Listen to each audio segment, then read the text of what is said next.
Bienvenue sur Afrique Sport pour la matinale du jeudi 15 avril 2021. Nous débutons en République démocratique du Congo.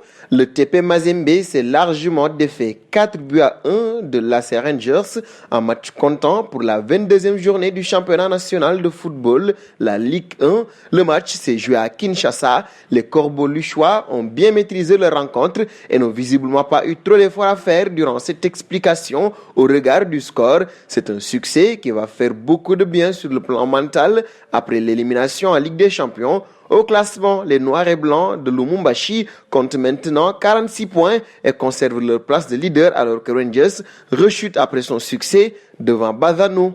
Nous passons à Gana Gueye. Si on nous avait dit il y a seulement 2 mois que le Paris Saint-Germain serait à l'heure qu'il est qualifié pour les demi-finales de la Ligue des Champions avec un Idrissa Gueye encensé de toutes parts, peu de personnes auraient misé sur ce scénario et pour cause, le milieu de terrain de 31 ans était largement rentré dans le rang au point de perdre progressivement sa place de titulaire la saison passée. Le revoici qui renaît, il est auteur de 2 masterclass face au Bayern en quart de finale aller et retour de la Ligue des Champions. Compensation, harcèlement incessant, retour salvateur, projection. Le lion a été au four et au moulin, ce qui a incité Pochettino à le comparer à une machine pendant que les réseaux sociaux et son ancien sélectionneur Alain Giresse le rebaptisent N'Golo Kanté. Nous passons à Mohamed Salah. Annoncé sur le départ incessamment ces derniers mois, l'Égyptien voudrait désormais rester à Liverpool. Selon les informations de Vie Athlétique, selon les médias britanniques, Mohamed Salah, dont le contrat court jusqu'en 2023 avec Liverpool,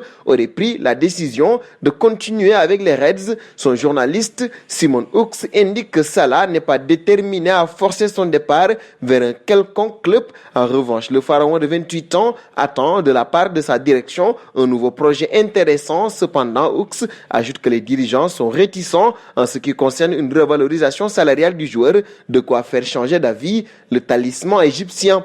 Un saut en Europe pour la seconde partie de cette matinale du jeudi. L'actualité footballistique n'est pas épargnée par les cas de racisme ces derniers temps, alors que l'affaire Diakhaby secoue la Liga. L'UEFA est quant à elle sortie de son silence. Elle a condamné Andrei Kudela, milieu de terrain du Slavia Prague, à 10 matchs de suspension pour injures racistes et Glenn Kamara à 3 pour comportement agressif.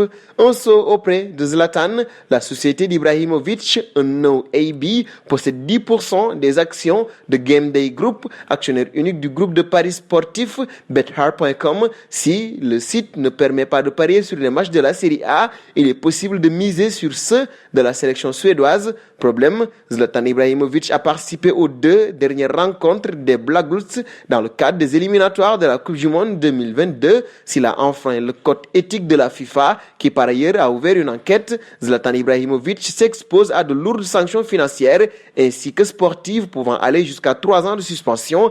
Difficile de trouver pire timing pour l'ancien parisien en négociation avec le Milan AC concernant une prolongation de contrat. Nous terminerons en Espagne. Le vainqueur du championnat espagnol de cette année est loin d'être connu. La lutte pour le titre reste acharnée. Si le Real de Madrid paraît plus prompt à aller le chercher au vu de son calendrier, il n'est pas non plus sûr d'y arriver. L'Atlético de Madrid et le Barça ont des arguments à faire valoir pour les 8 matchs restants, mais qu'en pensent les fans?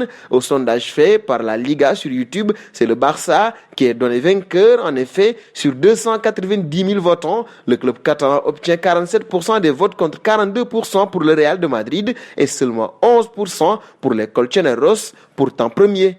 Et nous arrivons au terme de cette matinale que nous fermerons avec la question du jour. Pensez-vous que le Barça peut vraiment remporter cette Liga?